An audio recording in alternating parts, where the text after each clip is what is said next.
Senhor Deus, obrigado pela Tua santa presença entre nós. Que o Senhor também esteja em nós, mediante a habitação do Teu Espírito. E Senhor, que a nossa mente, o nosso coração esteja nesse momento plenamente receptivas ao Senhor, à Tua voz, ao Teu toque. E que mais uma vez, de maneira poderosa, o Senhor nos fale através da Tua palavra, perdoando os nossos pecados, fortalecendo-nos e preparando-nos para o grandioso encontro contigo. Dê uma bênção especial aos dizimistas e ofertantes também. Em nome de Cristo oramos. Amém, Senhor.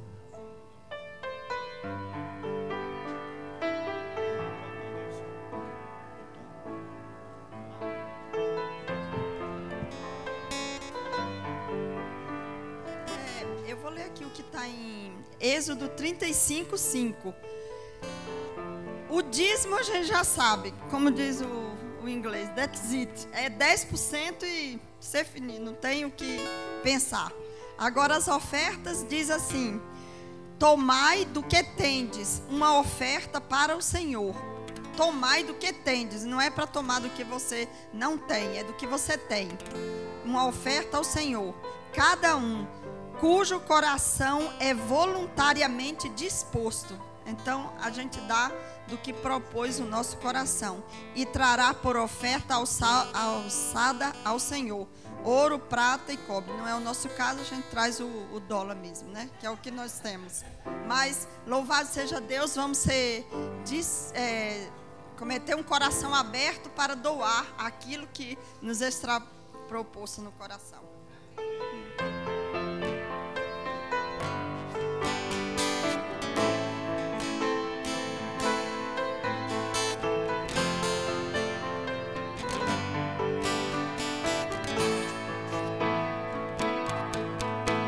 Quantas bênçãos o Senhor tem derramado,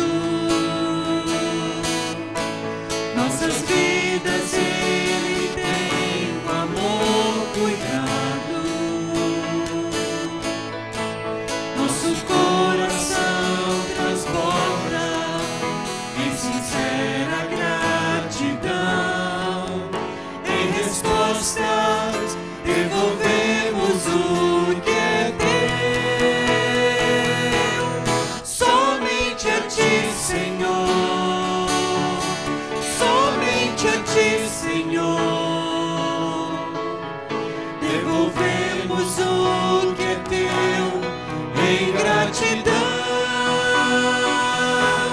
somente a ti, Senhor, somente a ti, Senhor.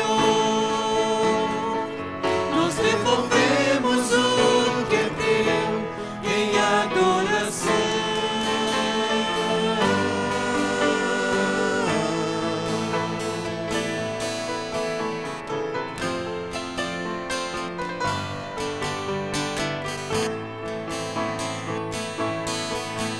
Quantas bênçãos o Senhor tem derramado,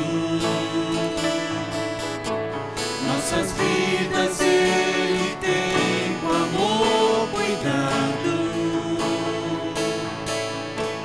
nosso coração transborda em sincera gratidão, em resposta devolvemos o que é teu,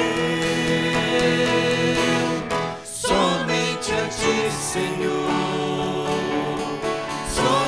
a ti, Senhor, devolvemos o que é teu em gratidão,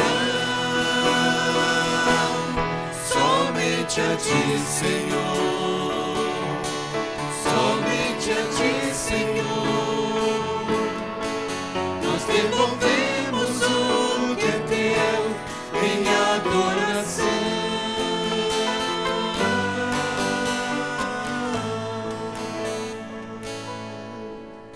Obrigado, Senhor, pela saúde que tivemos durante a semana e pela paz que também tivemos para poder trabalhar sem guerra, sem perturbação. Te agradecemos muito por tudo que Tu nos dás de bom. Queiras aceitar esses nossos dízimos e essas nossas ofertas, em nome de Jesus. Amém.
esse copo?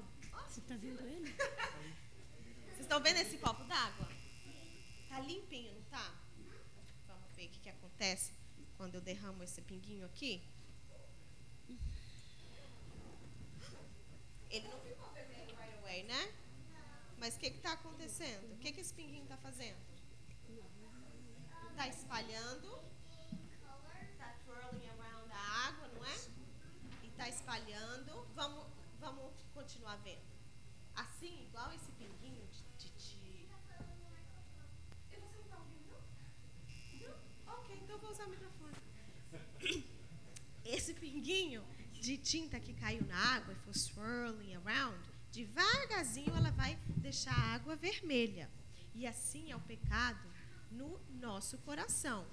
Quando lá no Jardim do Éden, o Satanás se descais de cobra, ele falou para Adão e Eva que se eles comessem da maçã, eles não morreriam, não é? Só que Jesus já tinha dito que se eles comessem, certamente morreriam. Certamente morrerás. Aí Adão e Eva morderam da maçã. O que aconteceu? Pá! Caíram duro para trás, morto. Morreram? Morreram assim, pá! Comeu a maçã e pum, morreu. Não. Fez igual esse pinguinho de tinta. Começou a ir around aquela água. E eles tinham começado a morrer naquele dia. Eles iam morrer, mas igual esse pinguinho, ia ser bem devagarinho. Quando Deus viu aquilo e desceu, foi falar com Adão e Eva, eles se arrependeram. Eles disseram, oh, I'm so sorry. Não foi? Se arrependeram dos seus pecados. E Jesus perdoou? Sim, Jesus perdoou, porque Jesus sempre nos perdoa quando a gente faz coisa errada, se a gente pedir perdão pelos nossos pecados. Mas, o que acontece com a água? Vamos tirar a tinta, então, já que a gente perdoou? A gente consegue, será? Não consegue mais. That's it. A água ficou suja. E assim o pecado entrou no mundo. E assim foi o começo de todo o pecado aqui na terra. Deus perdoa. Só que as consequências do pecado ficaram na água. Não é? A consequência do pecado a gente não consegue mais apagar. Só no dia que Jesus voltar, o que ele vai fazer? Nos levar para o céu e limpar a terra de todo o pecado. Ok? Então, lembre-se, crianças, quando vocês fizerem alguma coisa errada, vocês podem pedir perdão a Deus, que Ele perdoa. Só que a consequência do pecado, a gente sempre vai sofrer, a gente sempre sofre, ok? Vocês entenderam tudo, né? Foi ótimo. Então, vamos fazer uma oração? Quem vai orar? Você quer? Ora. Querido Papai do Céu, obrigado porque é sábado. Obrigado para nossa mãe, o Papai do Céu. Obrigado por papai, obrigado para vovô, obrigado por vovô, obrigado para nossa irmã e irmão. Amém. Amém.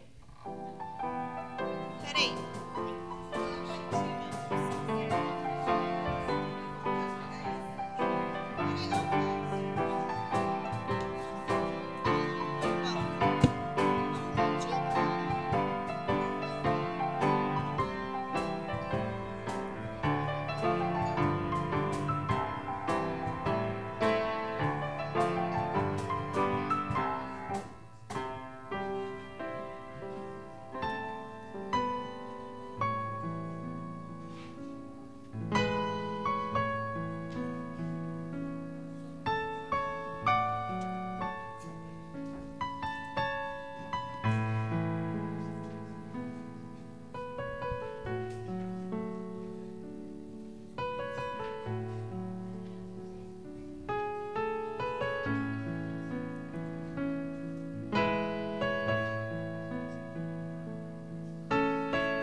Antes de iniciarmos o louvor, vocês devem estar notando um casal aqui à frente.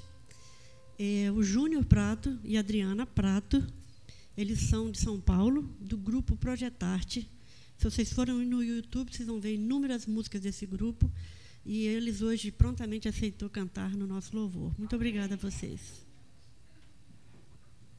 Iniciando, então, o nosso louvor, vamos nos colocar de pé para fazermos juntos a leitura da palavra de Deus, que se encontra em João 4:25.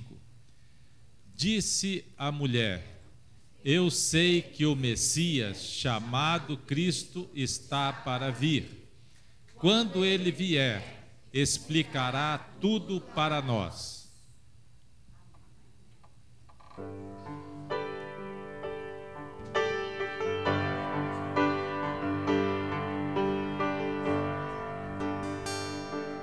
Vamos testar os microfones? Está funcionando? Oi. Em espírito e em verdade te adoramos,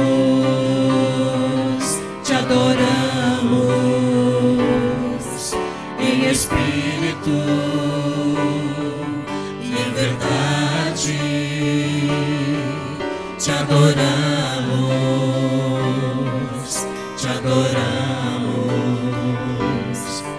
Rei dos reis e Senhor, te entregamos nosso viver. Rei dos reis e Senhor, te entregamos nosso viver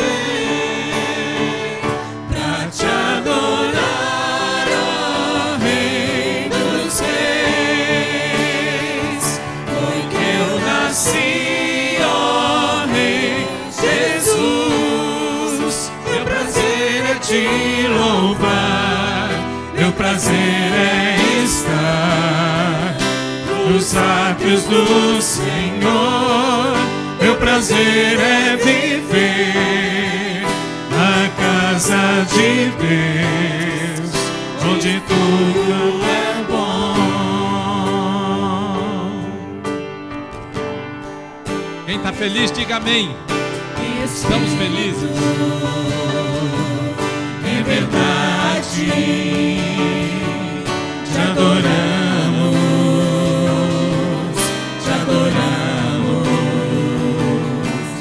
em espírito, em verdade te adoramos,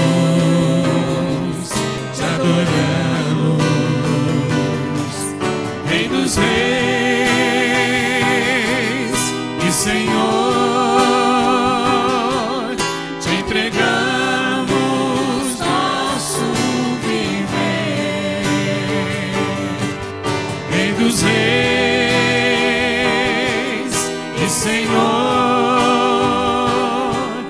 te entregamos nosso viver pra te adorar, ó Rei dos reis.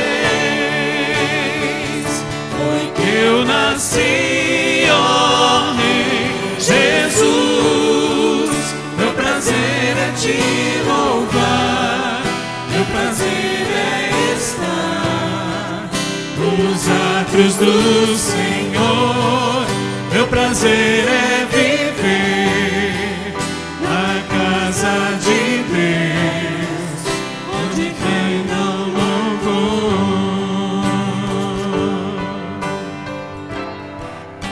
onde reina o louvor. Pode sentar. Certa vez eu cheguei na igreja lá em Vitória, num dia de manhã, dia de semana. Tinha um baiano lá que cuidava do som, que estava na igreja com um playback rodando e ele cantando. Perguntei: mas baiano, o que você está fazendo? Eu estou louvando ao Senhor durante a semana. E é isso que dá o prazer do verdadeiro louvor, da gente sentir o prazer de louvar a Deus, porque o Espírito Santo desce aonde a gente louva a Deus. Amém.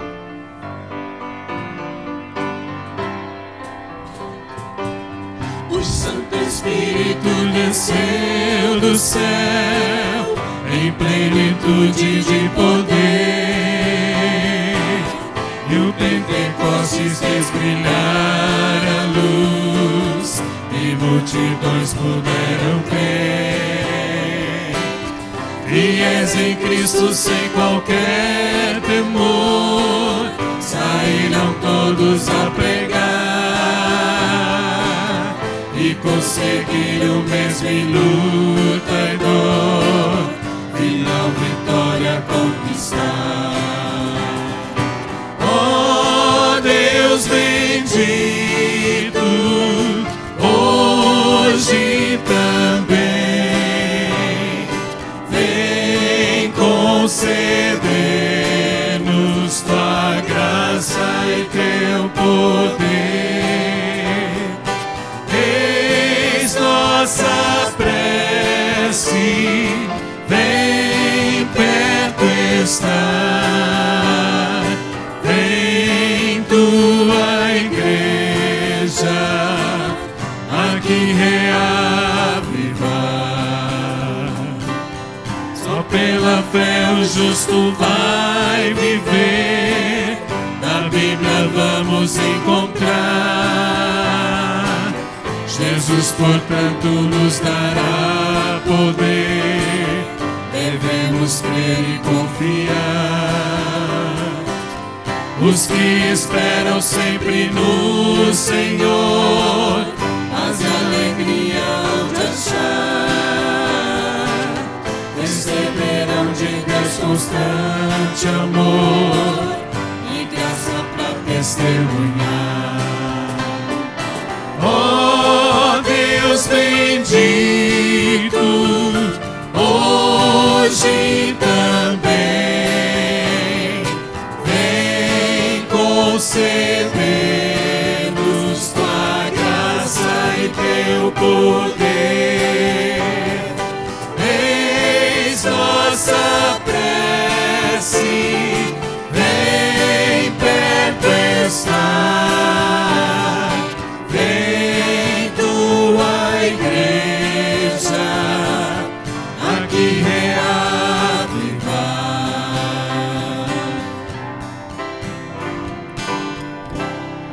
Vem tua igreja aqui reavivar, porque todo ser que vive, louve ao Senhor. O teu santo nome, nós vamos continuar louvando nesse instante. Todo ser que vive, louve ao Senhor.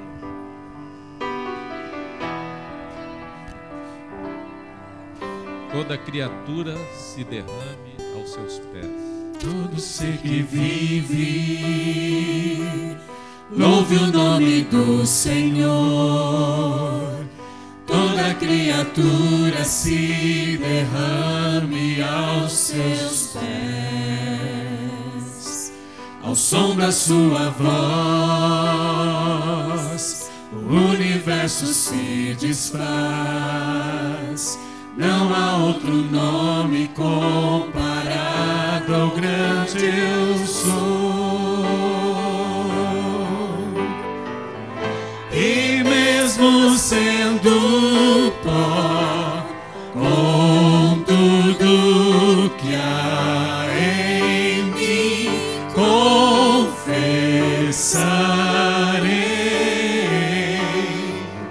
que céus e terra passarão, mas o teu nome é eterno. Todo joelho dobrará ao ouvir teu nome, teu santo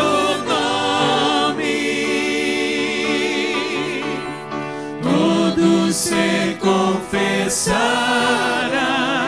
louvado seja o teu nome. santo nome.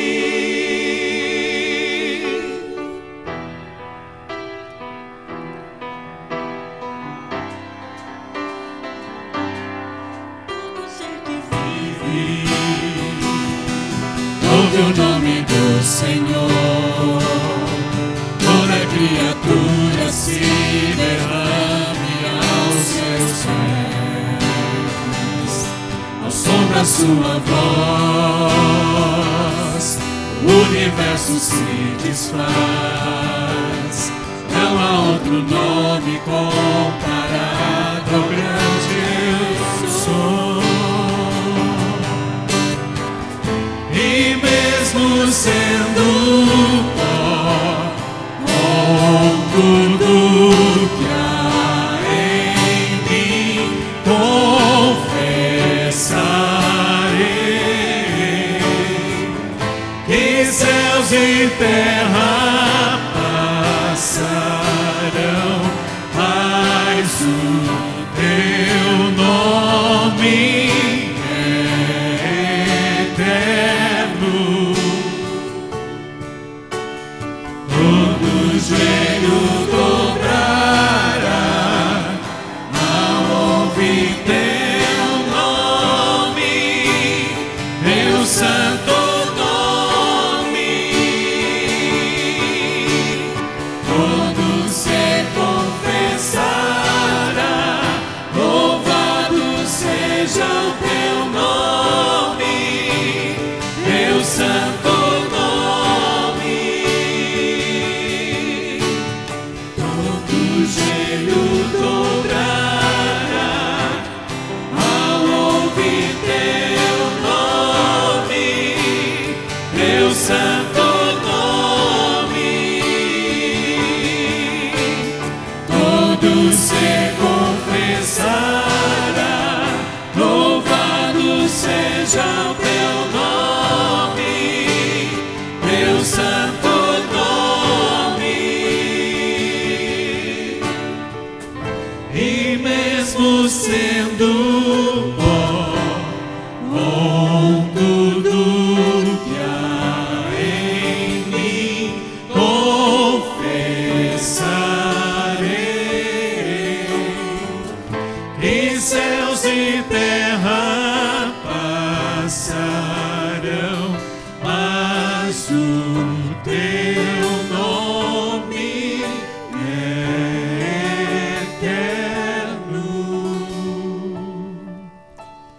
Todo joelho dobrará ao ouvir teu nome, teu santo nome.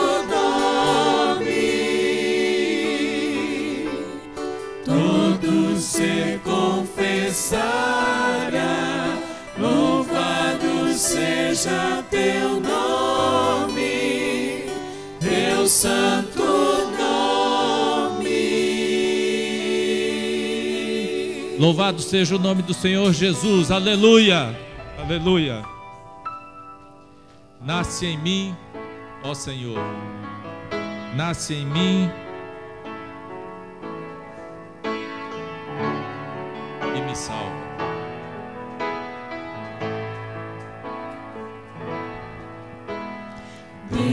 Deus, ouve a minha oração, nasce em mim e me salva.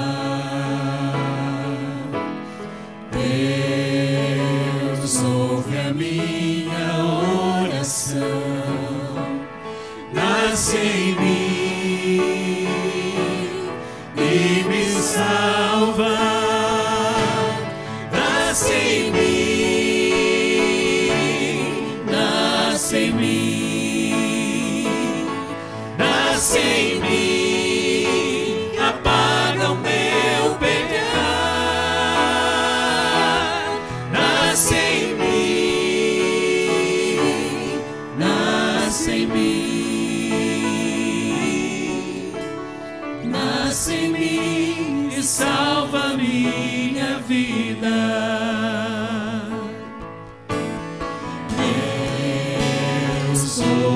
minha oração,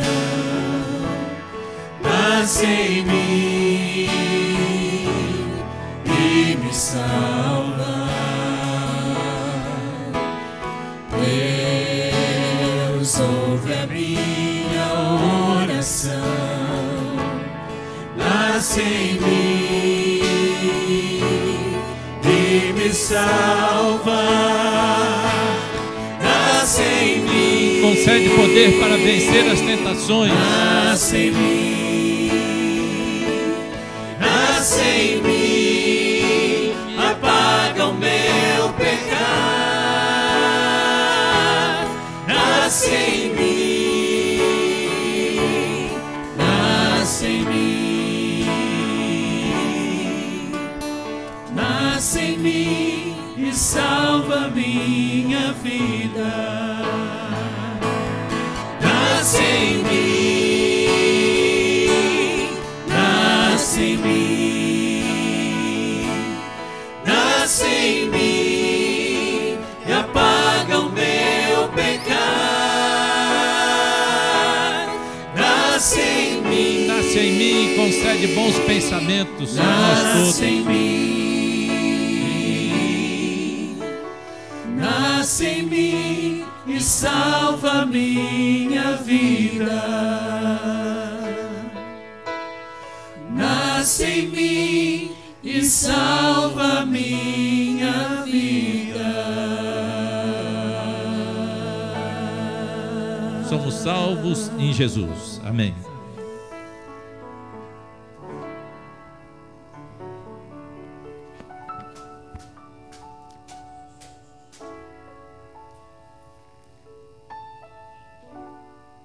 Em 2 Crônicas, no capítulo 7, versos 13, 14 e 15, nós lemos o seguinte: quando eu cerrar os céus e não houver chuva, ou ordenar aos gafanhotos que consumam a terra, ou enviar a peste entre o meu povo, se o meu povo, que se chama pelo meu nome, se humilhar e orar, e buscar a minha face, e se converter dos teus maus caminhos, então eu ouvirei dos céus e perdoarei seus pecados e sararei a sua terra. Agora estarão abertos os meus olhos e atentos os meus ouvidos à oração que se fizer neste lugar. Amém? É mediante essa promessa que eu quero convidar as pessoas, que se você tem algum pedido a ser feito ou algum agradecimento, nós temos como costume, a igreja, ao sábado pela manhã, vimos até a frente orarmos a Deus agradecendo e pedindo as suas bênçãos. Este é o momento.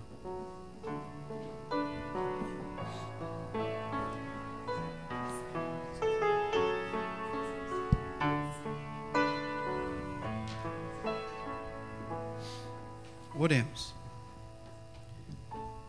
Senhor nosso Deus e nosso bom Pai, nós te louvamos e nós te agradecemos pela bênção que o Senhor nos concedeu essa manhã de sábado, de mais uma vez estarmos aqui na sua casa de oração, para que nós possamos uma vez mais sentirmos no nosso coração o poder da tua palavra, o poder da sua ação do Espírito Santo em nossas vidas.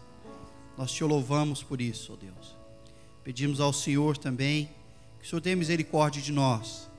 Tenha misericórdia de nós como povo, como igreja. Venha sarar, ó Deus, o nosso coração, perdoando nossos pecados, para que possamos nos sentir, ó Senhor, cada vez mais próximos de Ti. Sabemos que não somos dignos, ó Senhor, não podemos nada, mas em Ti e por Ti somos pessoas melhores, somos pessoas dignas do Teu reino. Senhor, venha ser com o Teu povo, aqueles que porventura também não estão na Tua casa nessa manhã de sábado.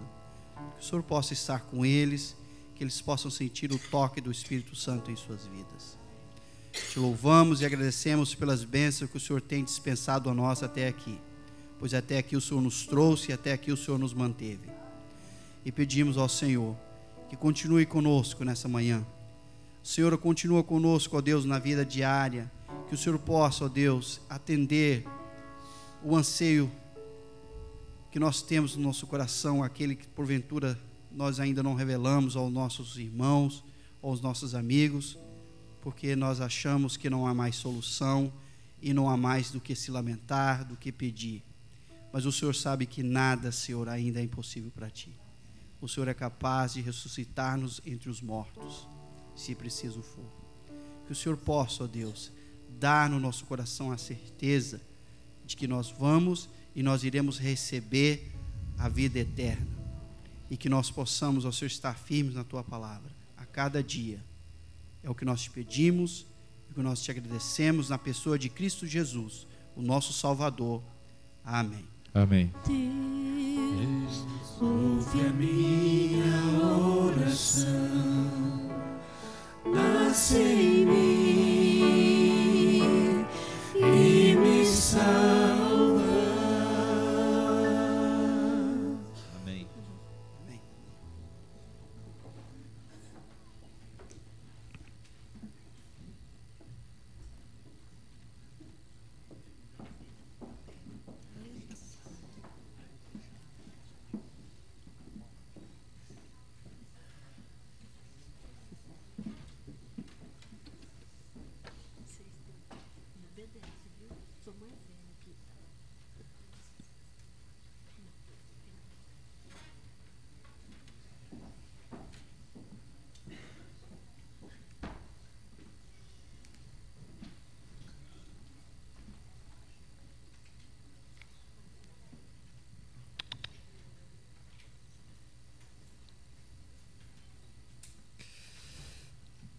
Bom sábado a todos.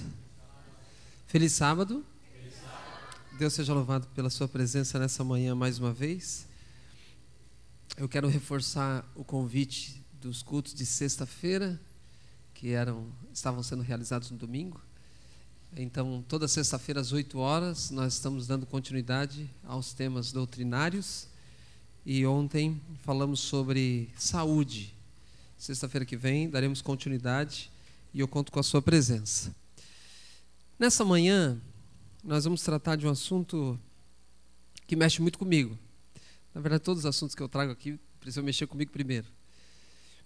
E de forma introdutória, eu preciso fazer uma pergunta e então a gente entra no tema. Quantos de vocês têm a certeza, hoje, nesta manhã, às 11h30, de que se Jesus vier agora, ou se você vier a falecer agora, quantos têm a certeza de que estão salvos? Levante sua mão. Ok. Você vai entender o porquê eu fiz essa pergunta na introdução do meu sermão. Queridos, eu e você, como cristãos, e eu e você como adventistas do sétimo dia, não podemos nos dar ao luxo de não buscarmos conhecimento. Se você não está conseguindo tempo de orar, se você não está conseguindo tempo de estudar a Bíblia, se você não tem conseguido uma comunhão mais íntima com Deus, através da oração e da palavra, você está correndo sério risco. A probabilidade é muito grande que você não estará preparado, não estará preparada para a volta de Jesus.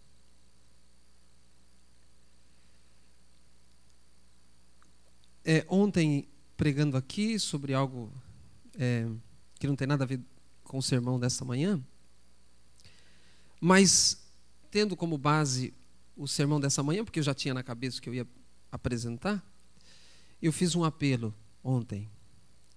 Nós precisamos ter mais contato com Deus, como indivíduos e como um povo. E falei ontem que éramos conhecidos como povo, a Igreja Adventista do Sétimo Dia era conhecido como o povo da Bíblia. Hoje não mais. Eu me lembro que assim que eu me batizei, eu sempre gostei muito de estudar, muito, de ler e estudar sempre depois da minha conversão. Antes, não, confesso. E eu sempre estudei muito e comecei a estudar profecias, algo que eu não gosto de apresentar, mas conhecer para mim eu conheço e para apresentar também para os outros conheço, mas como há muita divergência de opiniões, especialmente aqui na América, me propus a não pregar. Mas estudando profecia, compreendi muitas coisas, especificamente profecias relacionadas à Igreja Adventista do Sétimo Dia. E um dia, um sermão, eu fiz uma pergunta: quando começa, ou quando começou os últimos dias? Quando começaram os últimos dias?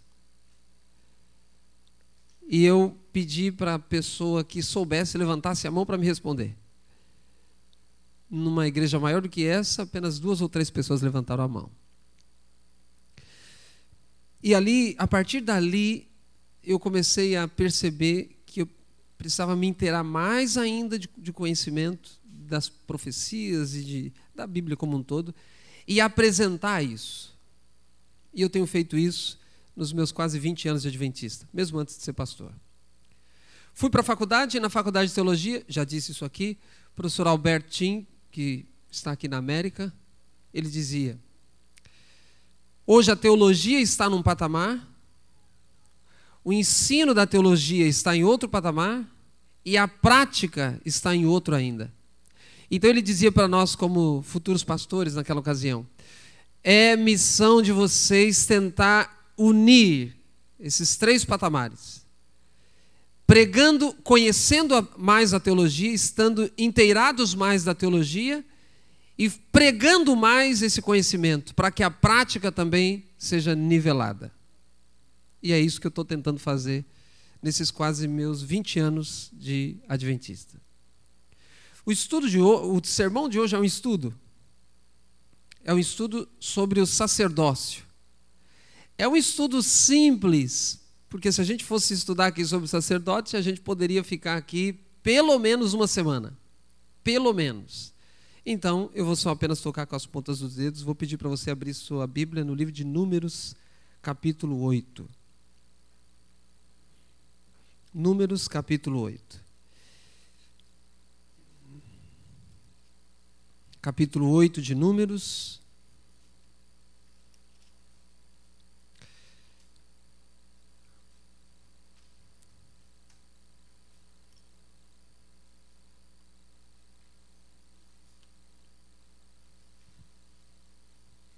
Números capítulo 8.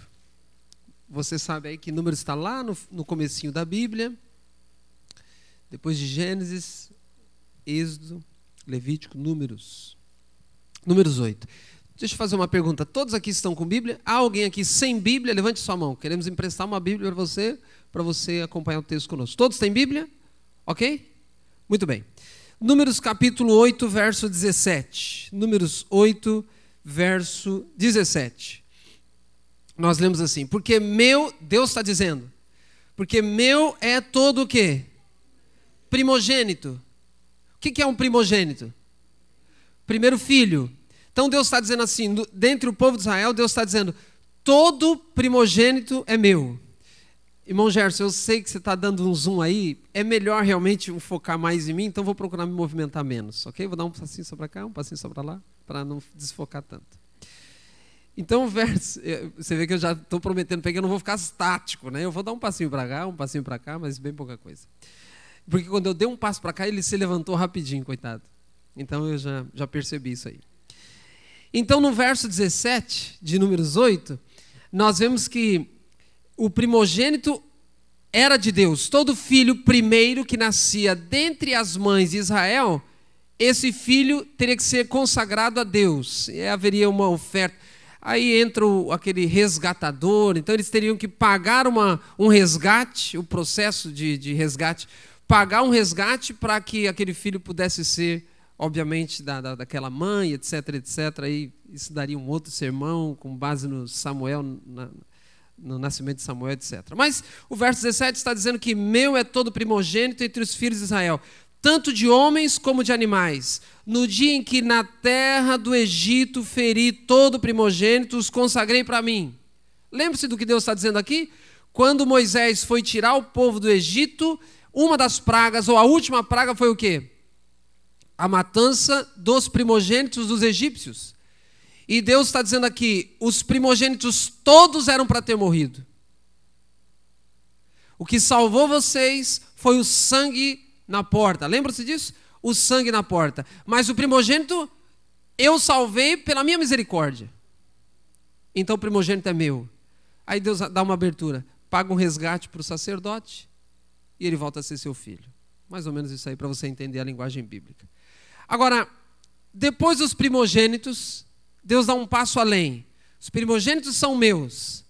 Agora no verso 18, Deus diz: tomei os levitas em o que, diz a sua Bíblia?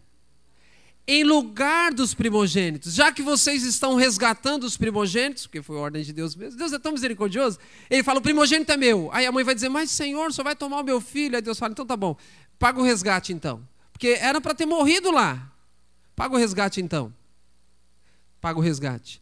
Aí Deus diz, bom, já que eu não tenho os primogênitos, agora eu vou instituir o meu tabernáculo. Já que eu não tenho o meu primogênito, eu escolho uma tribo de vocês no lugar dos primogênitos. E por que Deus escolheu o levita? Isso aqui, eu gosto tanto disso aqui, que se eu tomar cuidado, a gente fica só nisso aqui e eu não prego meu sermão. Mas por que Deus escolheu os levitas? Porque quando Moisés desce do monte, tendo as tábuas da lei, o povo todo em orgia. Lembra-se disso? Livro de Êxodo. Aí Moisés desce, fica injuriado, aí diz assim, olha, Deus vai dar uma chance para vocês. Quem é do Senhor? Decide agora. Bezerro ou Deus? Quem é do Senhor, vem para cá. Eu não posso ir muito para lá. Isso, irmão. Aí, quem foi o primeiro a ir para lá? Qual a primeira, a única, aliás, tribo a ir para lá? Levitas. Então, Deus diz, eu vou escolher vocês por causa do momento tão peculiar, tão importante, vocês me escolheram. E agora Deus retribui e ele escolhe os levitas. Verso 18, tomei os levitas em lugar de todo primogênito entre os filhos de Israel. Verso 19, e os levitas dados a Arão. O que a Bíblia está dizendo? A Bíblia está dizendo que todo primogênito era de Deus. Agora Deus escolhe os levitas no lugar dos primogênitos. E ele deu os primogênitos para Arão. Verso 19, os levitas são dados a Arão e a seus filhos, dentre os filhos de Israel. Entreguei-os para fazerem o serviço dos filhos de Israel na tenda da congregação e para fazerem expiação por eles, para que não haja praga entre o povo de Israel, chegando-se os filhos de Israel ao santuário. Então Deus diz, eu tomo os levitas no lugar dos primogênitos e eu dou os levitas para Arão. Todo sacerdote era levita, mas nem todo levita era sacerdote. Os sacerdotes, eles tinham um trabalho específico, os levitas tinham um trabalho específico, aqueles que não eram sacerdotes e eram levitas, tinham um trabalho específico na preparação daquele serviço diário e também do serviço anual, ok? Agora olha o verso 21, estou lendo números 8, verso 21, diz, os levitas se purificaram e lavaram as suas vestes, e Arão os apresentou por oferta movida perante o Senhor, e fez expiação por eles para purificá-los. O que está dizendo a Bíblia? A Bíblia está dizendo que esses levitas tiveram que passar por uma purificação para que eles pudessem então servirem a Deus no santuário, ok? Então, o que eu estou colocando aqui como pano de fundo é que os levitas foram dados para o serviço do sacerdócio, ou o serviço do santuário, e o sacerdócio, os descendentes de Arão. E no final você vai entender melhor isso daqui. Arão e os seus descendentes somente podiam ser sacerdotes, não era qualquer levita. Os sacerdotes tinham que ser da descendência de Arão, e não só levitas, ok? Agora, para falar um pouquinho sobre o trabalho do sacerdote, abra sua Bíblia no livro de Levítico, capítulo 4. Volta aí um livro. Antes de Números, você vai encontrar o livro de Levítico, capítulo 4. Levítico, capítulo 4. Olha a importância do sacerdócio naquela época. Levítico, capítulo 4. Levítico 4. É claro, nós não vamos ler todos os textos que a gente poderia, como eu falei, poderia dar uma semana de oração aqui, Levítico capítulo 4. Olha só, a partir do verso 1, acima do verso 1, tem um título: Sacrifício pelos pecados por ignorância dos sacerdotes. A partir do verso 13, os sacrifícios pelos pecados por ignorância. Agora, todo sacrifício oferecido pelos sacerdotes, olha o que diz, há algo que se repete aí, verso 20. E fará, estou lendo Levítico 4, verso 20. E fará a este novilho como fez ao novilho das ofertas pelo pecado. Assim lhe fará. E o sacerdote, o que o sacerdote vai fazer, diz a sua Bíblia?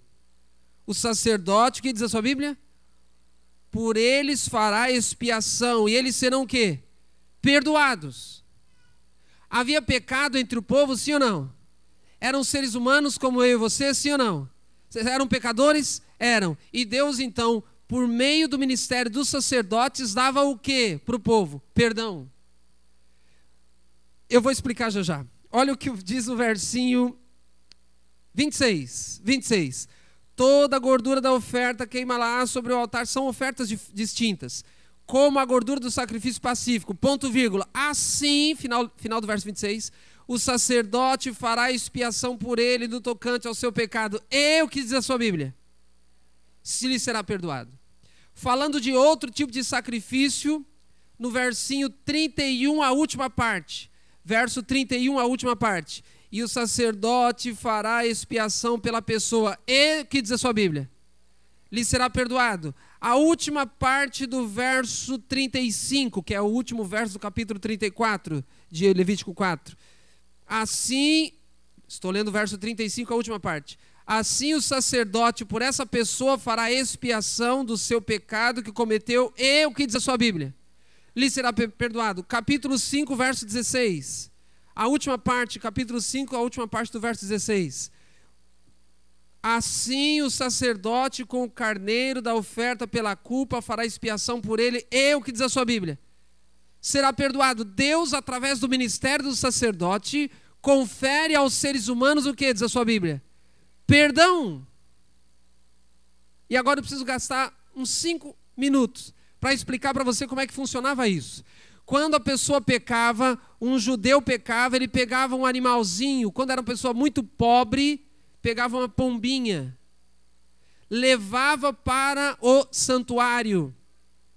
No santuário, ele fazia uma oração impondo as mãos sobre aquele animal, seja qual for. Animal, qual for, especificado por Deus. Fazia a oração confessando a sua culpa. Uma vez que ele fez isso de maneira simbólica, não literal, simbólica, o pecado daquela pessoa de maneira simbólica passava para o animal. Uma vez que ele fez aquela confissão, ele tinha que pegar uma faca e cortar o animal. Ele tinha que matar o animal. Quando cortava o animal, o que acontecia? O que saía do animal? Sangue. A Bíblia diz que a vida está no sangue. Desde Gênesis vimos isso ontem também. Então, o pecado que estava na pessoa, porque ele cometeu, uma vez que ele orou, confessou sobre o animal, simbolicamente o pecado passava para o animal.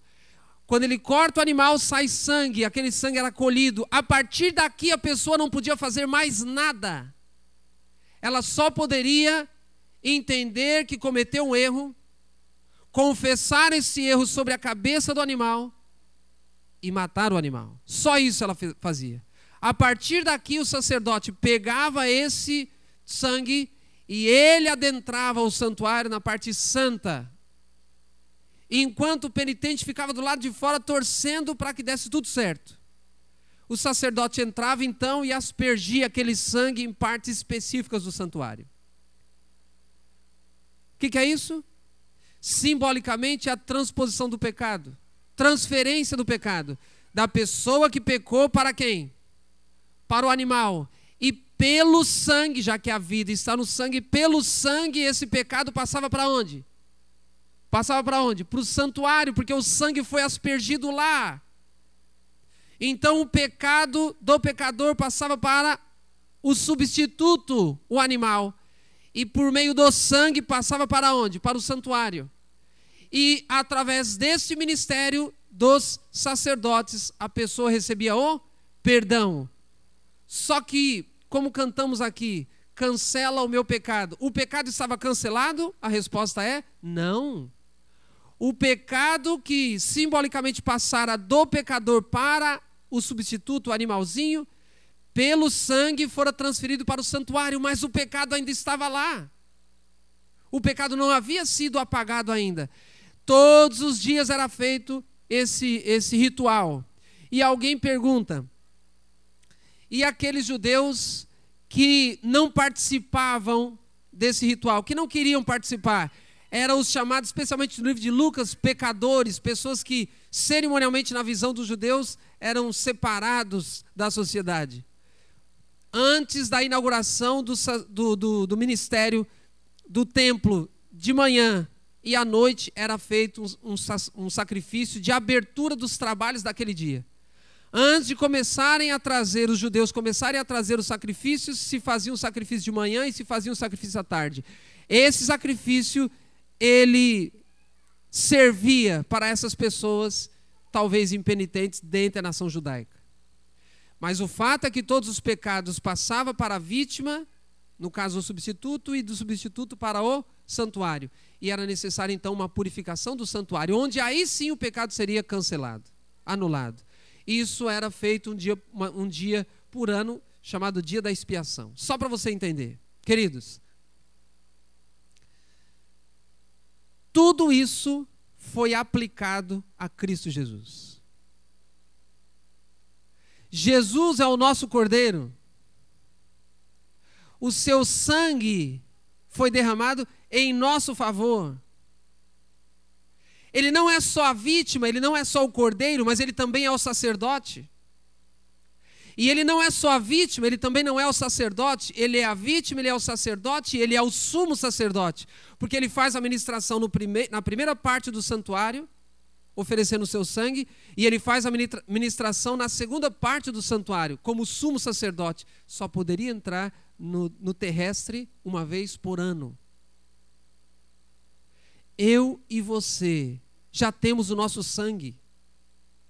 Eu e você já temos o nosso substituto.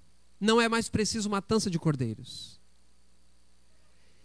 Em outras palavras, eu e você podemos ter os nossos pecados perdoados. Qual foi a frase que se repetiu nesses versos que estamos lendo? E seus pecados foram perdoados. E seus pecados foram perdoados. E seus pecados foram perdoados. E seus pecados foram perdoados. Na cruz do Calvário, Cristo estava dando a única oportunidade dos seus pecados serem perdoados.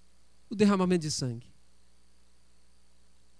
Agora, queridos, Ele estabeleceu que os meus e os seus pecados serão perdoados pelo sangue que Ele derramou, mas pela fé. O sacrifício de Jesus Cristo não tem nenhum valor se eu e você não crermos nisso. O sacrifício de Jesus Cristo não tem nenhum valor se eu e você não crermos que Ele está lá no santuário, agora no celestial, com o seu próprio sangue. Ele é a vítima, mas Ele é o meu e o seu sumo sacerdote. Havia 3 funções específicas em todo esse ritual do santuário. Haviam 3 focos, vou usar essa expressão, no ministério sacerdotal. Abra sua Bíblia no livro de Efésios, capítulo 2. Vamos agora já tratar de coisas um pouco mais práticas. Efésios, capítulo 2. Se você está vendo alguém com certa dificuldade de abrir a Bíblia aí, porque Efésios é um livro bem pequenininho, dê uma olhadinha aí do lado e talvez dê o seu auxílio. Efésios capítulo 2. Qual era o primeiro foco, a primeira função do ministério sacerdotal? Mediação. Como eu falei, o indivíduo, o pecador, ele não podia entrar no santuário. A única coisa que ele podia fazer era, uma vez pecando, levava o cordeiro, levava o seu substituto, se ele não quisesse morrer. E uma vez confessando o seu pecado sobre esse substituto, ele somente tirava a vida desse substituto. A partir daí era tudo com o sacerdote. e o sacerdote funcionava como mediador. Agora olha o que diz Efésios capítulo 2, verso 6. Efésios 2, verso 6. Nós lemos assim: e juntamente com ele nos ressuscitou. Deus nos ressuscitou em Cristo. Juntamente com ele nos ressuscitou e nos fez. O que Deus nos fez? Diz a sua Bíblia. Assentar nos lugares celestiais em quem? Em Cristo Jesus. Nós temos um mediador. O livro de Atos diz que somente temos um mediador entre Deus e os homens. Quem? Jesus Cristo, o homem. Esse texto, ou nesse texto, Paulo está dizendo que eu e você estamos no santuário em Cristo Jesus. Aquele penitente judeu levava a sua oferta, ele não podia entrar, o sacerdote o representava. O sacerdote era o seu mediador. Quando o sacerdote entrava com aquela botija de sangue, o pecador estava entrando no santuário por meio do sacerdote. Era ele lá dentro por meio do seu substituto. Jesus é o nosso substituto em relação à oferta e também em relação ao sacerdócio. Ele morreu em nosso lugar e ele adentra o santuário celestial em meu lugar, em seu lugar. Jesus é o nosso mediador. Esse é o primeiro aspecto, o primeiro foco do trabalho ministerial do sacerdote. O segundo foco, reconciliação. Abra sua Bíblia em 2 Coríntios capítulo 5. 2 Coríntios capítulo 5. O sacerdote era o mediador. Não havia sucesso em todo o sistema ritualístico do Antigo Testamento se o sacerdote não mediasse Deus, o relacionamento entre Deus e o seu povo. 2 Coríntios capítulo 5.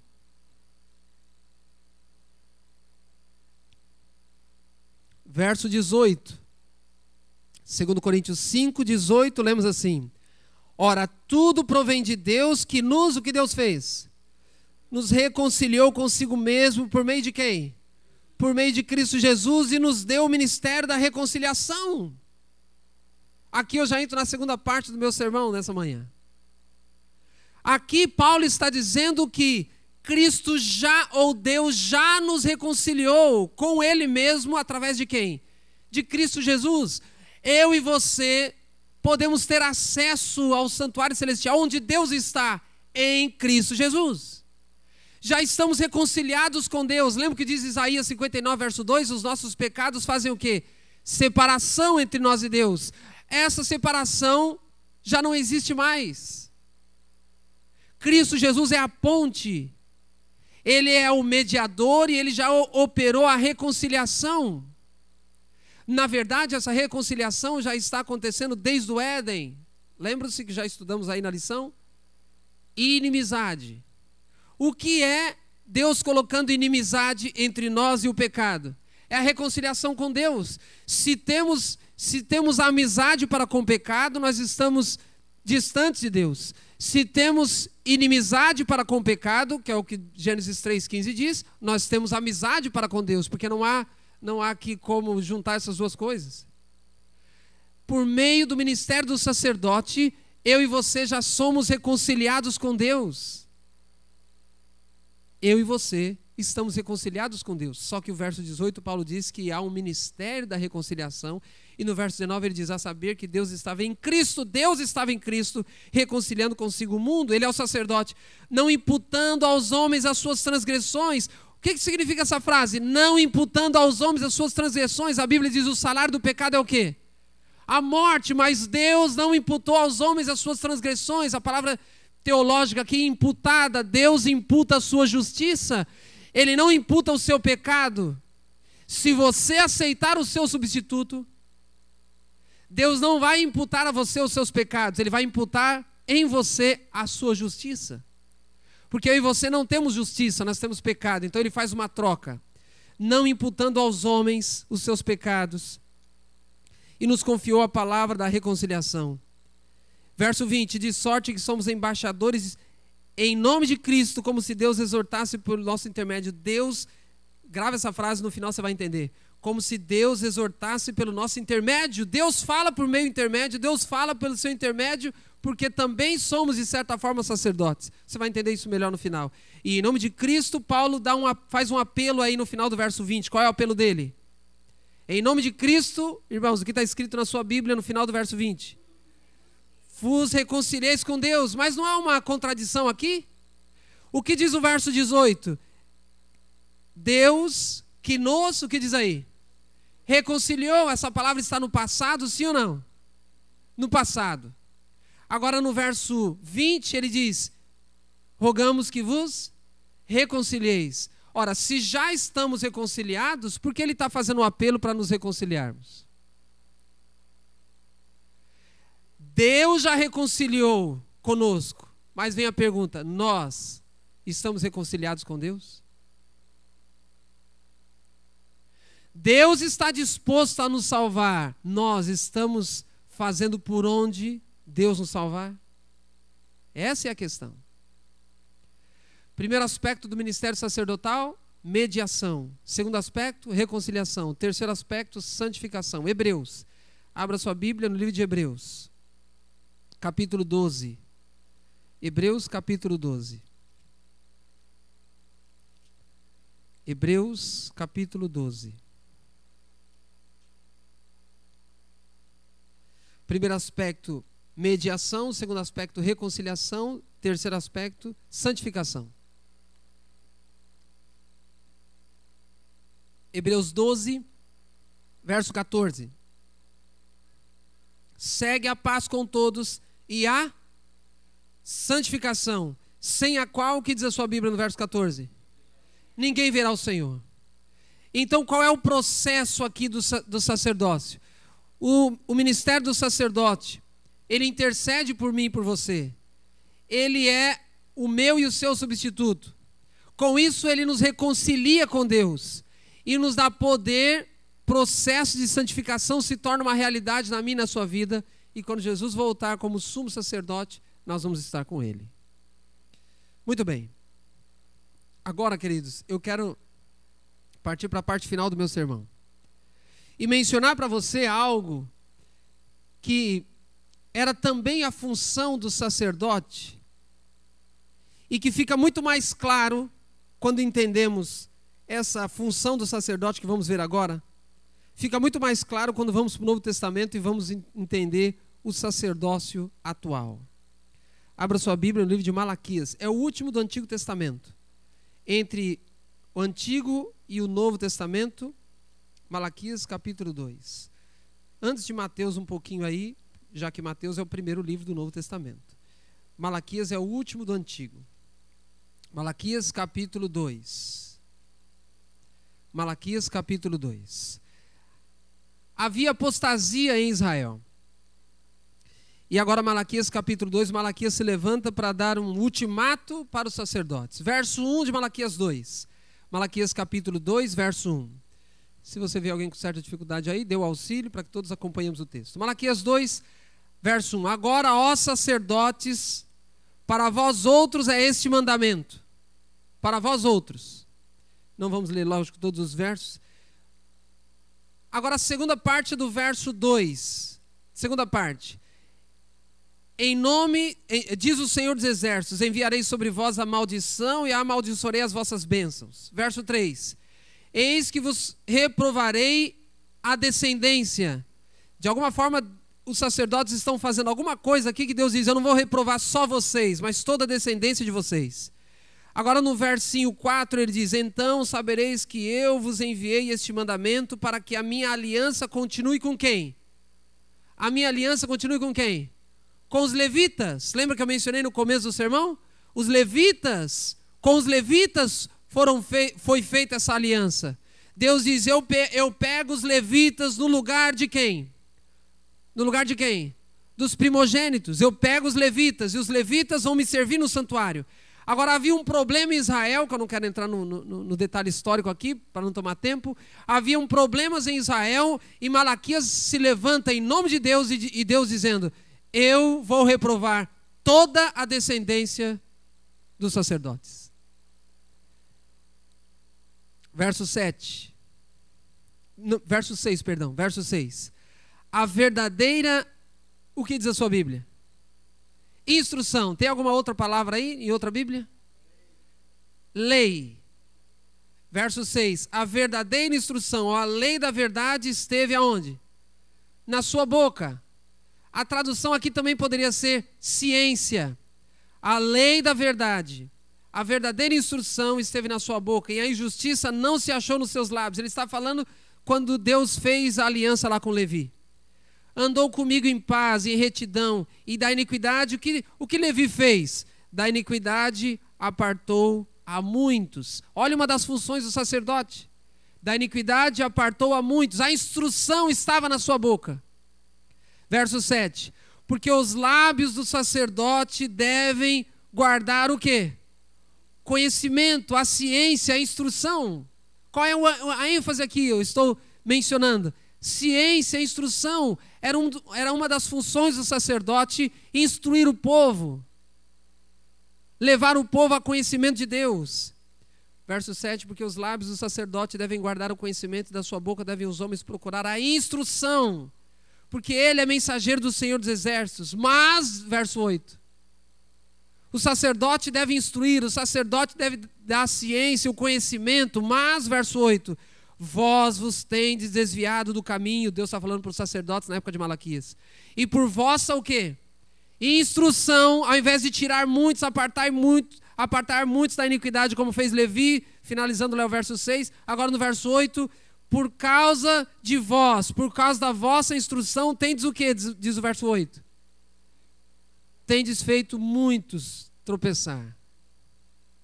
Violastes a aliança de Levi, diz o Senhor dos Exércitos. É por essa razão que lá no versinho 2 e 3, Deus diz, olha, eu vou cancelar o ministério sacerdotal de vocês. Aqui a gente chega no ápice do meu sermão. O que nós entendemos aqui, queridos? Deus chamou o sacerdócio. Deus chamou uma tribo da nação, Levi, com objetivo específico. Deles dependia o perdão do pecado ou dos pecados para toda a nação. Os pecados serão perdoados quando oferecerem sacrifício. Agora o sacerdote se corrompeu. O sacerdócio aqui está corrompido. Agora, quando nós vamos para o Novo Testamento, a gente começa a entender a nossa função como cristãos. Além do sacerdote servir de intermediário, por meio do sacerdócio haver a reconciliação com Deus, além de por meio do sacerdócio haver a santificação, o sacerdote ou o sacerdócio também precisa ministrar, instruir, ter ciência. Agora, olha o que diz 1 Pedro, capítulo 2, finalzinho da Bíblia lá, antes de Apocalipse um pouquinho. 1 Pedro, capítulo 2. 1 Pedro, capítulo 2.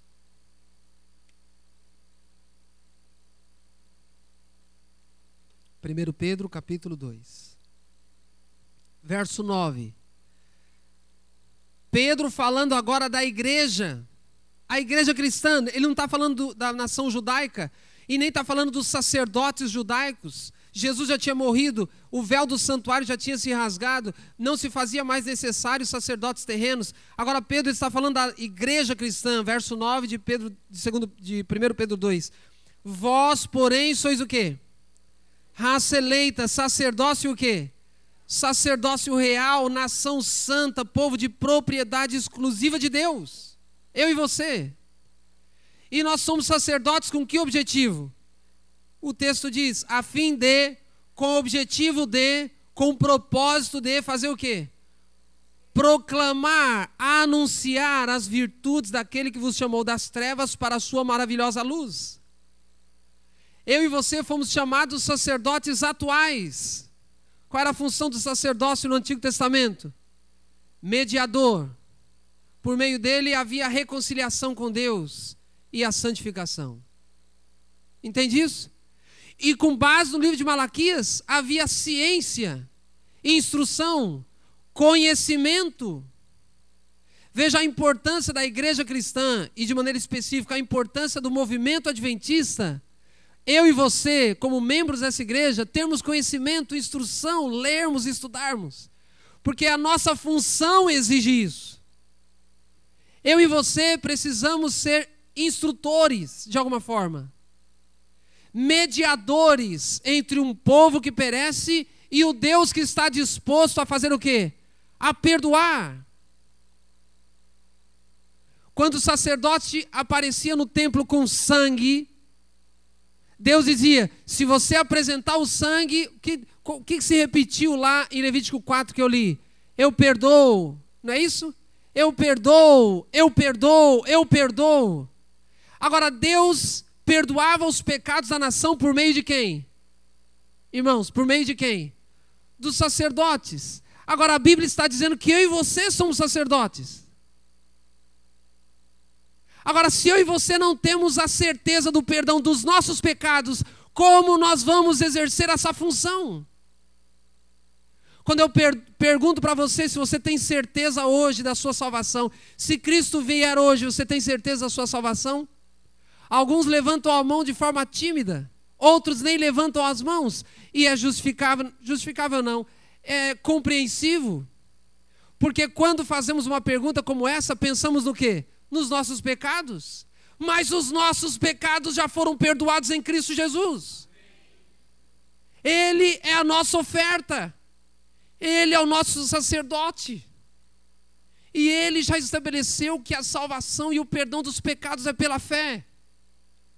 Se você não tem certeza que os pecados, todos os seus pecados estão perdoados, você não está crendo na sua oferta. Você não está crendo no seu sacerdote. Você não está crendo que Ele está do lado de Deus intercedendo por você. Você precisa crer nisso. Porque no futuro, profecias estão se cumprindo e continuarão se cumprindo. No futuro, eu e você seremos chamados a depor a nossa vida por essa verdade. Mas se você não crer nela, você não estará preparado para dar a vida por isso. Se você não consegue acreditar que Deus perdoa os seus pecados, se você não consegue crer que o sacrifício de Jesus na cruz foi suficiente para perdoar os seus pecados, como você vai exercer a função de sacerdote que Deus te deu? Intercedendo pelas pessoas. Eu quero abrir um parênteses aqui. Eu pedi para o irmão Gerson para ele colocar aqui na tela o meu número de telefone, meu celular. Eu tenho o número de alguns. Se você tem o WhatsApp e você, de vez em quando eu mando mensagens, mando meditação, mando essas coisas, às vezes até de madrugada, no período de minhas orações, etc. Se você quiser, se você tem WhatsApp, se você não tem, eu só faço pelo WhatsApp mesmo. Então você pode anotar o meu número e me mandar uma mensagem com o seu nome. Manda uma mensagem com o seu nome, Igreja de Marlboro. E eu costumo mandar mensagens, meditação, etc, etc, e você pode receber, se você quiser. Não é de grupo, tá? Esse negócio de grupo não é de grupo. Eu mando para você. Fecha parênteses aqui. Se você quiser, anote e manda uma mensagem para mim ainda hoje. Queridos, eu e você fomos colocados no mundo com um objetivo: interceder pelas pessoas. O mundo já está reconciliado. Deus já reconciliou o mundo consigo mesmo por meio de Jesus Cristo.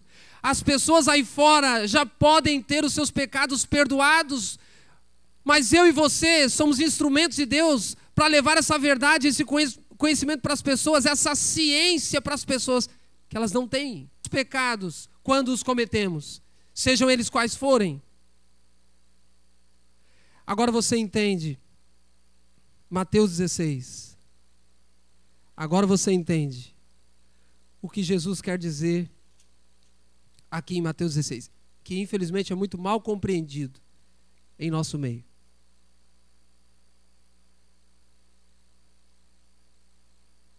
Mateus capítulo 16. Mateus capítulo 16, nós vamos ler o versinho 18. Jesus falando com Pedro, Mateus 16, 18. Pedro aqui representando a liderança da igreja. Também eu te digo, Jesus diz, que tu és Pedro, e sobre esta pedra edificarei a minha igreja, e as portas do inferno não prevalecerão contra ela. E no verso 19 Jesus diz, Pedro, e Pedro é um representante meu e seu, porque a igreja não é primariamente paredes, tampouco instituição, mas pessoas. Pedro está ali representando a mim e a você. Verso 17, Jesus diz para ele e diz hoje para mim, dar-te-ei, o que Jesus dá aqui? Chaves do reino dos céus. O que ligardes na terra terá sido ligado nos céus, e o que desligardes na terra terá sido desligado no céu. Jesus está dizendo, eu tenho algo para te dar. A chave do que diz aqui a Bíblia? A chave do reino.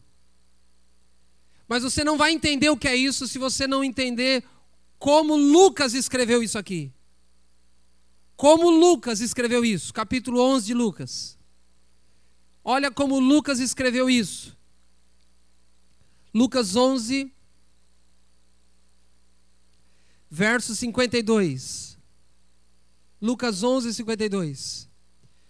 Jesus dizendo aos intérpretes da lei, aos líderes judaicos da sua época, ai de vós, intérpretes da lei, porque tomastes o que eles tomaram? A chave do que da sua Bíblia? Está escrito o quê? Da ciência, conhecimento e instrução. Isso era a função de quem, segundo o livro de Malaquias? Dos sacerdotes. Os sacerdotes, além de mediarem, além de trazerem reconciliação, além de darem oportunidade da santificação, aos sacerdotes também cabia a instrução, a ciência, o conhecimento.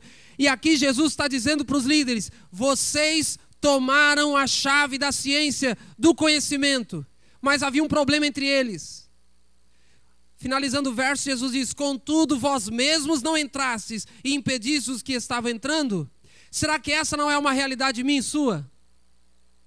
A chave da ciência hoje, a chave do reino do céu, quando Jesus fala em Mateus 16, a chave do reino dos céus, ele está falando, vocês têm a chave do conhecimento, vocês têm a instrução, vocês serão os meus sacerdotes. Agora, os sacerdotes, antes de ser a igreja, eram os líderes judaicos, e Jesus está dizendo, vocês falharam na missão de vocês. Porque vocês têm a chave da ciência, a chave do conhecimento, a chave do reino dos céus, a chave da instrução. Ou seja, o reino dos céus vocês conhecem, Jesus está dizendo. Mas vocês não entram, Jesus está dizendo lá para os líderes, e não deixam outros entrarem. Quando Jesus pega a chave do reino e passa para a igreja se torna os sacerdotes de Deus. Mas será que também não estamos falhando, como os judeus falharam? Se eu e você não conseguimos crer que os nossos pecados foram perdoados, como nós vamos... Queridos, eu e você temos uma missão. E essa missão passa pela certeza de que os nossos pecados foram perdoados. Você precisa crer nisso. Quero terminar com Apocalipse. Apocalipse capítulo 3. Apocalipse, o último livro da Bíblia, capítulo 3. Quando eu falei dos sacerdotes no começo do meu sermão, você se lembra que eu fiz uma distinção entre os levitas e os sacerdotes. Todo sacerdote era levita, mas nem todo levita era sacerdote. Quando alguém se prontificava a ser um sacerdote, ele passava por uma avaliação, e essa avaliação se dava em dois aspectos. A primeira é da descendência, ele tinha que ser levita. É levita? Ok. 2 critérios agora. Ele é descendente de Arão, não bastava ser levita, tinha que ser da descendência de Arão. E o segundo aspecto, perfeição física. Não deveria ter nenhum tipo de imperfeição. Quando ele passava por esses 2 crivos, era confirmado mediante os livros da genealogia que ele era realmente descendente de Arão. E quando ele não tinha nenhum defeito físico, ele trocava de vestes. Ou os sacerdotes já estabelecidos colocavam vestes especiais nesse camarada. E o nome dele era registrado no livro dos sacerdotes. Que na época de Jesus, o sinédrio é que fazia esse trabalho. Repito, quando o camarada era declarado realmente um sacerdote, as suas roupas eram mudadas, vestiduras brancas, e o seu nome era inscrito no livro, no sinédrio, constando lá no livro dos sacerdotes. Será que não é a isso que Jesus Cristo se refere quando escreve em Apocalipse 3, falando de Laodiceia, verso 18? 3:18. Aconselho-te, lembre-se que Laodiceia aqui está sendo a representação da minha pessoa e da sua pessoa nesses últimos dias. Verso 18, aconselho-te que de mim compres ouro refinado pelo fogo para te enriqueceres. E o que mais? Vestes brancas para te vestires, sacerdócio. Jesus está dizendo, eu dou um conselho para você. Exerça a função de sacerdote. Receba as vestes brancas. Seja um sacerdote. Isso fica mais claro no verso 5, falando da igreja de Sardes, Apocalipse 3, verso 5. O vencedor será assim vestido de quê, diz a sua Bíblia? Vestes brancas, e de nenhum modo apagarei o seu nome do livro da vida. Pelo contrário, confessarei o seu nome diante de meu Pai e diante dos santos anjos. Vestes brancas e nome inscrito no livro. Mas aqui não é um simples livro dos sacerdotes. Aqui é o livro da vida. Agora aqui Jesus está dizendo, eu não vou riscar. Não é que o nome vai ser inscrito, o nome já está inscrito. O nome já está escrito e Jesus está dizendo, eu não vou riscar. Queridos, eu e você somos chamados hoje, com base em Pedro, que já lemos, a sermos sacerdotes de Deus, tendo a certeza dos nossos pecados perdoados em Cristo Jesus, e sermos mediadores, reconciliando as pessoas com Deus e dando a oportunidade para as pessoas da santificação, porque senão elas não vão alcançar a vida eterna. Deus está colocando no seu caminho pessoas para que você possa intermediar. E se eu e você falharmos nisso, pessoas se perderão por minha culpa, pessoas se perderão por sua culpa, e talvez o sangue dessas pessoas recairá sobre mim, recairá sobre você. Temos uma missão, queridos. Deus já nos perdoou em Cristo. Deus já nos perdoou em Cristo. Deus já perdoou as pessoas lá fora em Cristo, mas elas precisam saber disso. Eu e você fomos constituídos sacerdotes. E Jesus diz, ao que vencer, vai se assentar comigo. Ao que vencer, vestes brancas. Ao que vencer, vida eterna. Que Deus nos abençoe, queridos. Convido você a se colocar em pé, nós vamos cantar um hino.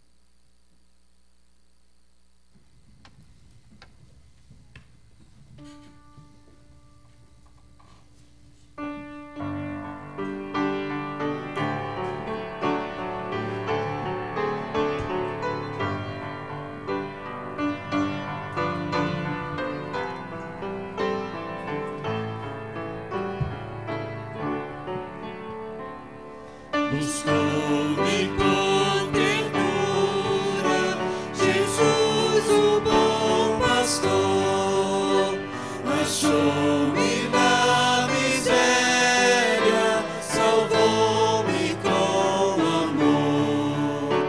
No céu os anjos em canção mostraram sua aprovação.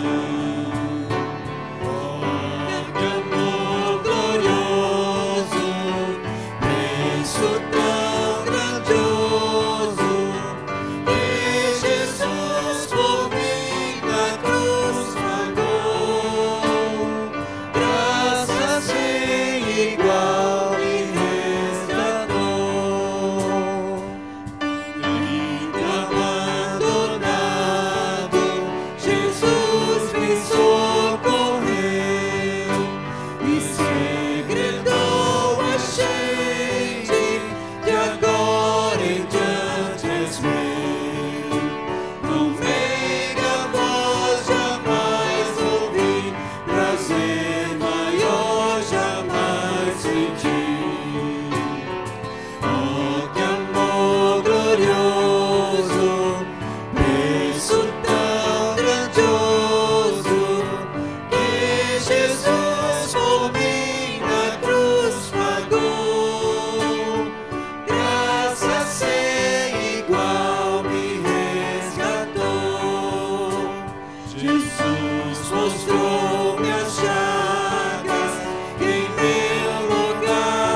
força pra tais afrontas suportar. Oh, que amor glorioso, preço tão grandioso, que Jesus por mim na cruz pagou. Graças sem igual me resgatou. Enquanto as horas passam, eu vivo em doce paz e aguardo meu bom mestre, que tão feliz me faz. A mim Jesus virá buscar, então com Ele irei morar. Oh, que amor glorioso, preço tão grandioso, que Jesus por mim na cruz pagou. Graças sem igual me resgatou. Senhor Deus, muito obrigado por essa graça. Resgatou a cada um de nós. E precisamos crer nisso, Senhor. Ajuda-nos a crer que o nosso Cordeiro já foi imolado, que esse sacrifício já foi aceito pelo Criador, e que podemos viver neste mundo horas de doce paz, mas não servindo a nós mesmos, não buscando os nossos próprios interesses, mas vivendo como sacerdotes, seguindo o nosso sumo sacerdote. Ajuda-nos, Senhor, a mediar o relacionamento entre Ti e o mundo que já foi reconciliado pelo sacrifício de Cristo. Ajuda-nos, Senhor, a sermos instrumentos em Tuas mãos, para que as pessoas possam conhecer o perdão já disponibilizado e já garantido em Cristo Jesus a cada uma dessas pessoas. Que primeiramente aceitemos esse perdão e que vivamos em serviço a outros, para a salvação de outros. E dessa forma, que a santificação seja uma realidade na nossa vida e possamos ver o Senhor voltando nas nuvens dos céus. Ajuda-nos, Senhor, a não nos esquivarmos dessa tão grande responsabilidade. Despeça-nos com Tua paz, tendo a certeza que temos a chave, temos o conhecimento, temos a instrução do reino dos céus. Ajuda-nos a nós mesmos entrarmos e não impedir quem deseja entrar. Queremos encontrar a Tua graça nessa tarde. Em nome de Cristo oramos, amém, Senhor.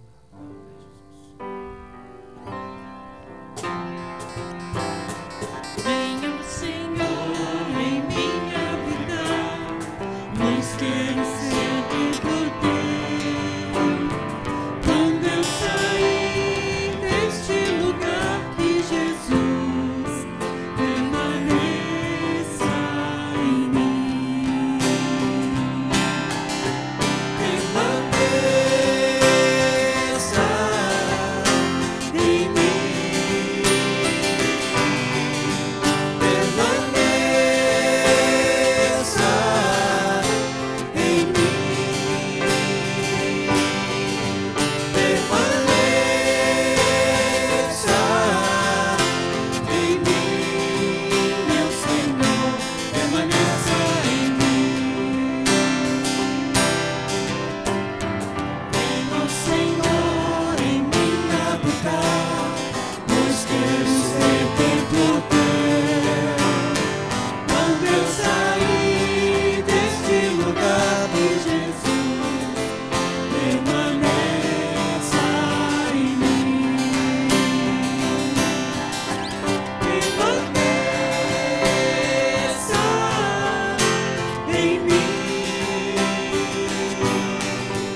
Feliz sábado a todos.